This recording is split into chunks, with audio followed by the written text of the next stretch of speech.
எல்லோருக்கும் வணக்கம். இந்த வீடியோவில் நான் சைல்டுஹுட்டாக இருக்கும்போது எங்கள் அப்பாவும் என்னோடய தம்பியும் மாலை போடும்போது எப்படி இருந்துச்சு, அதில் நாங்கள் என்ன கற்றுக்கிட்டோம்.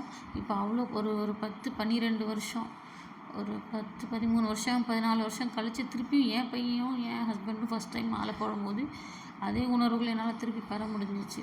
அது என்னென்னா, நாங்கள் சின்ன பிள்ளையில இருக்கும்போது என் தம்பி பிறக்கணும்னு எங்கள் அப்பா சபரிமலைக்கு மாலை போடுக்கிறேன்னு வேண்டி தம்பி பிறந்து அவனுக்கும் மணிகண்டன் பேர் வச்சு எங்கள் அப்பாவும் என் தம்பியும் மாலை போட்டு சபரிமலைக்கு போய்ட்டுருவாங்க வருஷம். எனக்கு நல்லா எங்கள் அப்பா இறந்து போகிறதுக்கு ஒரு 4 வருஷத்துக்கு முன்னாடி வர எங்கள் அப்பா கன்டினியூஸாக மாலை போட்டுட்டு தான் இருப்பாங்க. வீடே அவ்வளோ தெய்வீகமாக இருக்கும், ரம்மியமாக இருக்கும்.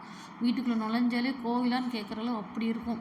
வீட்டுக்கு சாமிக்கு பண்ணுற பூஜையாக இருக்கட்டும், சாமிக்கு பண்ணுற நைவேத்தியமாக, சாமிக்கு ப்ரிப்பேர் பண்ணுற நைவேத்தியமாக இருக்கட்டும், என் தம்பி சொல்கிற சரணமாக இருக்கட்டும்.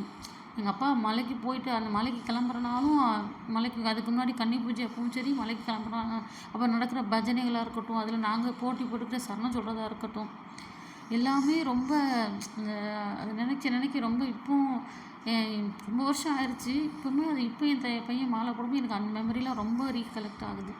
அது ரொம்ப நல்ல மொத்தமாக என் லைஃப்பில் சைல்ட்ஹுட் மெமரியில் ரொம்ப சிறந்த போர்ஷன்னு கேட்டால் எங்கள் அப்பா அந்த மலைக்கு போகிற டைம்லாம் தான். ரொம்ப சந்தோஷமாக இருக்கும். வீடு ஒரு நிம்மதியாக ப்ளசண்ட்டாக இருக்கும். என் தம்பி அவ்வளோ சின்ன பையன்தான்.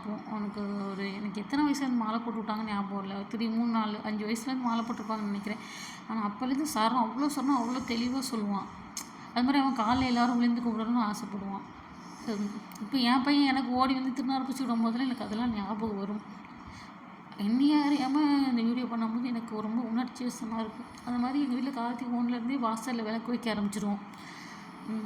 எங்கள் அம்மாவும் எங்கள் அப்பாவும் எங்களுக்கு சைல்டுஹுட்டில் ரொம்ப கற்றுக் கொடுத்த ஒரு நல்ல லெசன் எப்படி சாமி கும்பிடணும், எப்படி மனசார சாமி கும்பிடணும், ஒரு நேர்மையாக ஒழுக்கம் உண்மையாக எப்படி சாமி கும்பிடுங்கிற விஷயம் எங்கள் அம்மா அப்பாட்ட தான் கற்றுக்கிட்டேன்.